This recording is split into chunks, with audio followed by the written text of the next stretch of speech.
شروع اللہ کا نام لے کر جو بڑا مہربان نہایت رحم والا ہے۔ مومنو، اگر تم میری راہ میں لڑنے اور میری خوشنودی طلب کرنے کے لیے مکے سے نکلے ہو تو میرے اور اپنے دشمنوں کو دوست نہ بناؤ۔ تم تو ان کو دوستی کے پیغام بھیجتے ہو اور وہ دین حق سے جو تمہارے پاس آیا ہے منکر ہیں، اور اس وجہ سے کہ تم اپنے پروردگار یعنی اللہ تعالیٰ پر ایمان لائے ہو، پیغمبر صلی اللہ علیہ وآلہ وسلم کو اور تم کو جلا وطن کرتے ہیں۔ تم ان کی طرف پوشیدہ پوشیدہ دوستی کے پیغام بھیجتے ہو، اور جو کچھ تم مخفی طور پر اور جو علل اعلان کرتے ہو وہ مجھے معلوم ہے، اور جو کوئی تم میں سے ایسا کرے گا وہ سیدھے رستے سے بھٹک گیا۔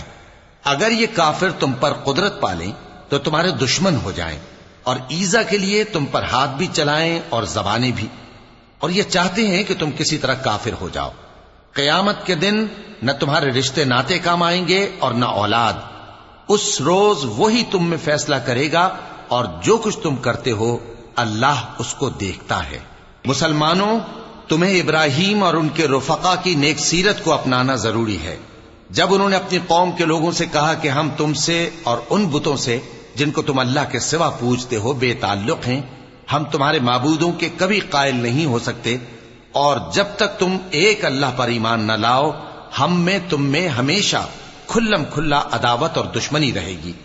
ہاں، ابراہیم نے اپنے باپ سے یہ ضرور کہا تھا کہ میں آپ کے لیے مغفرت مانگوں گا، اور میں اللہ کے سامنے آپ کے بارے میں کسی چیز کا کچھ اختیار نہیں رکھتا۔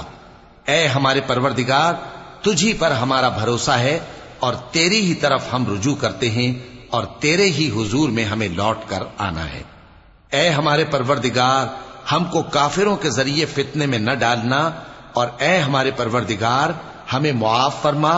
بے شک تو غالب ہے، حکمت والا ہے۔ تم مسلمانوں کو یعنی جو کوئی اللہ کے سامنے جانے اور روز آخرت کے آنے کی امید رکھتا ہو اسے ان لوگوں کی نیک سیرت اپنانی چاہیے، اور جو روگردانی کرے تو اللہ بھی بے نیاز ہے، لائق حمد و ثنا ہے۔ عجب نہیں کہ اللہ تم میں اور ان لوگوں میں جن سے تم دشمنی رکھتے ہو دوستی پیدا کر دے، اور اللہ قادر ہے اور اللہ بخشنے والا ہے، مہربان ہے۔ جن لوگوں نے تم سے دین کے بارے میں جنگ نہیں کی اور نہ تم کو تمہارے گھروں سے نکالا، ان کے ساتھ بھلائی اور انصاف کا سلوک کرنے سے اللہ تم کو منع نہیں کرتا۔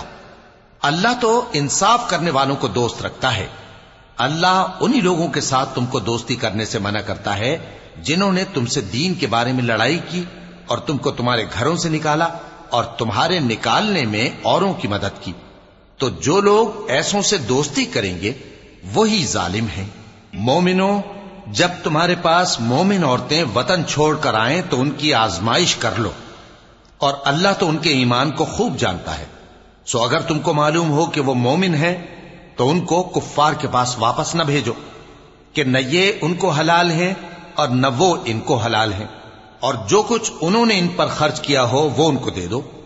اور تم پر کچھ گناہ نہیں کہ ان عورتوں کو مہر دے کر ان سے نکاح کر لو، اور کافر عورتوں کے ساتھ تعلقات نکاح باقی نہ رکھو، یعنی انہیں کفار کو واپس دے دو، اور جو کچھ تم نے ان پر خرچ کیا ہو تم ان سے طلب کر لو، اور جو کچھ انہوں نے اپنی عورتوں پر خرچ کیا ہو وہ تم سے طلب کر لیں۔ یہ اللہ کا حکم ہے جو تم میں فیصلہ کیے دیتا ہے، اور اللہ جاننے والا ہے، حکمت والا ہے۔ اور اگر تمہاری بیویوں میں سے کوئی تمہارے ہاتھ سے نکل کر کافروں کے پاس چلی جائے اور اس کا مہر وصول نہ ہوا ہو، پھر تم ان سے جنگ کرو اور ان سے تم کو غنیمت ہاتھ لگے، تو جن کی بیویاں چلی گئی ہیں ان کو اس مال میں سے اتنا دے دو جتنا انہوں نے خرچ کیا تھا، اور اللہ سے جس پر تم ایمان لائے ہو ڈرتے رہو۔ اے پیغمبر صلی اللہ علیہ وآلہ وسلم، جب تمہارے پاس مومن عورتیں اس بات پر بیعت کرنے کو آئیں کہ نہ تو اللہ کے ساتھ شرک کریں گی، نہ چوری کریں گی، نہ بدکاری کریں گی، نہ اپنی اولاد کو قتل کریں گی، نہ اپنے ہاتھ پاؤں کے درمیان کوئی بہتان باندھ لائیں گی، اور نہ نیک کاموں میں تمہاری نافرمانی کریں گی، تو ان سے بیعت لے لو اور ان کے لیے اللہ سے بخشش مانگو، بے شک اللہ بخشنے والا ہے، مہربان ہے۔ مومنوں، ان لوگوں سے جن پر اللہ غصے ہوا ہے دوستی نہ کرو،